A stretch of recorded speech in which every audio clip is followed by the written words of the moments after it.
Hi there, I am here at Sunshine Coast at Nissan and I am going to be learning how to install a forward-facing child seat into the Nissan Navara here. I have got Hayden here, he's our local child seat fitter and he's going to teach us how to do it.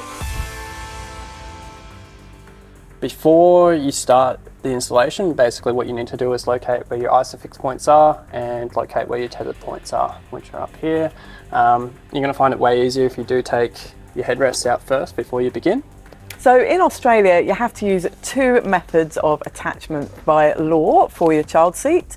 One of them is the top tether, strap and anchor point, and the second is either the ISOFIX or the seatbelt, isn't that right? Yeah, that's correct. And before you start, when you are doing ISOFIX, and because this is a newer vehicle that, like it's newer than 2020, what you need to be doing is actually feeding your seatbelt through. So I'll just quickly move this out of the way and just feed that through first. Flip it in. All you're doing is just having it just underneath the seat. The reason for that is if you're using your ISOFIX when you are installing it, if it's newer than 2020, your seatbelt alarms will go off all the time. Which I noticed you mentioned just before that you're having issues with that with your car. It definitely happens in my car. Now I know how to prevent it. Because this is a unique kind of vehicle, we're dealing with a dual cab.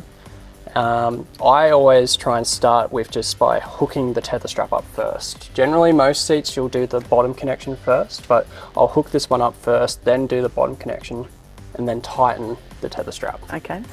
Now in a lot of dual cab utes, you'll see, like in your car, there's a metal top tether anchor point on the back of the seat or behind the seat backs. But in the Nissan Navara here and in a lot of new utes, dual cab utes, they're actually woven loops like in the Navara here, isn't that right? Yeah, that's correct, yeah. A lot of newer dual cabs will have systems similar to this. It's pretty rare nowadays to have the system where you have to fold your seat down and find the anchor point behind that. Just hook that on there like that.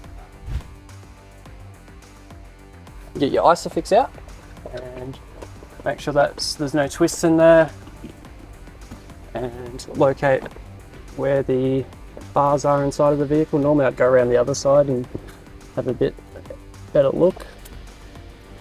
That just clips in like that. And then you'll do your other side, clip it in, then make sure your seat's positioned correctly in the middle like that. Then all you're doing is pulling them up and they should turn green up inside of there like that. Then once you've completed your ISOFIX lower attachments, you then just need to tighten your tether strap up. And make sure when you are doing this, you don't over tighten it, you just bring it up until it's reasonably firm. If you do it up too tight, then it lifts the seat up. And then once that's done, you can see you've got a fair bit of tether strap left over, so what you need to do is just roll that up. Main reason we try and do this kind of stuff is it's actually a choking hazard if you do have that within that area there, so you can roll it up and there's a little bag back here that you can tuck it into. So you can learn how to install child seats forward facing and rear facing into the Nissan Navara or into other SUVs by clicking on the links here, here and here.